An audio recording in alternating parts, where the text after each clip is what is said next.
Bon sabbat. Donc, je vais vous présenter le bulletin missionnaire de ce sabbat.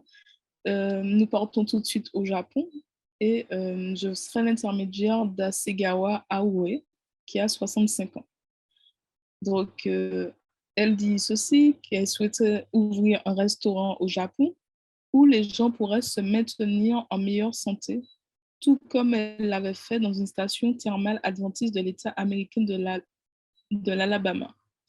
Donc, son mari et elle avaient pris l'avion depuis leur maison au Japon pour aller en Alabama afin de chercher un traitement contre son cancer. Donc, elle était adventiste du 7e jour.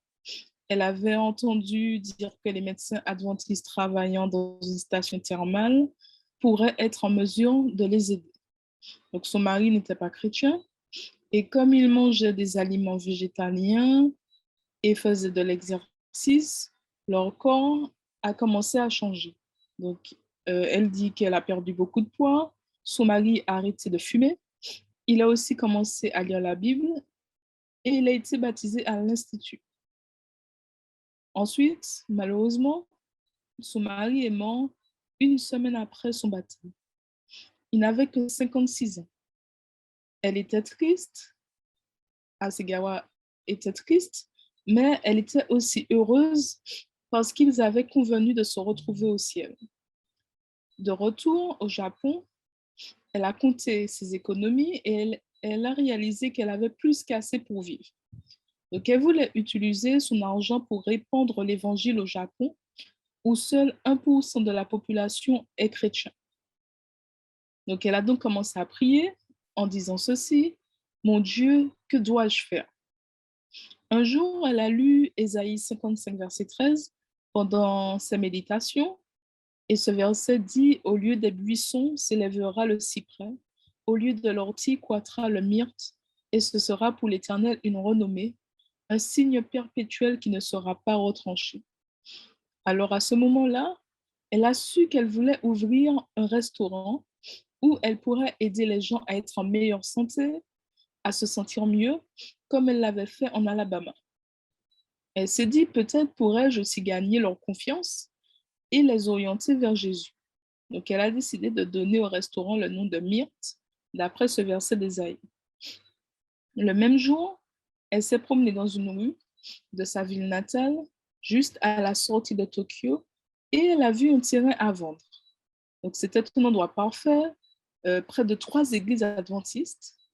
Elle a acheté le terrain inoccupé, elle a payé pour la construction du restaurant. Et pour être honnête, elle dit, elle ne connaissait rien à la restauration. Donc, elle a fréquenté une école de cuisine végétarienne adventiste pour avoir des idées et ensuite elle a créé ses propres repas pour le restaurant. Une foule nombreuse s'est présentée le jour de l'ouverture, mais c'était le chaos à l'intérieur. Elle ne savait toujours rien de la gestion du restaurant. Donc, l'un des clients, un ancien client de l'assurance, connaissait quelqu'un qui possédait un café à proximité et a demandé à la propriétaire de l'aider. Donc, elle a beaucoup aidé. Les affaires ont bien marché.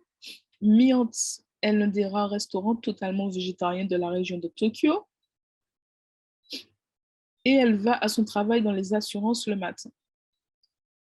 Ensuite, elle va au restaurant à 11 heures et elle sert les clients de midi jusqu'à 14 heures.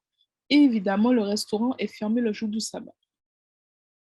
Donc, ce restaurant lui a donné l'occasion de faire plus que fournir des aliments sains.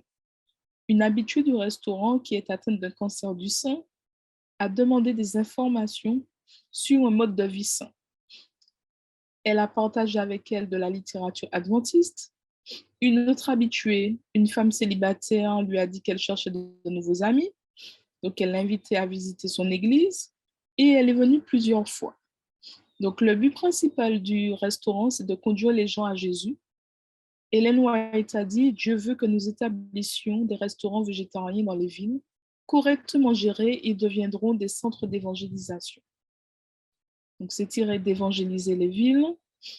C'est pourquoi elle a ouvert ce restaurant et c'est le restaurant de Dieu. Dieu l'aide à le gérer et le propriétaire est Jésus.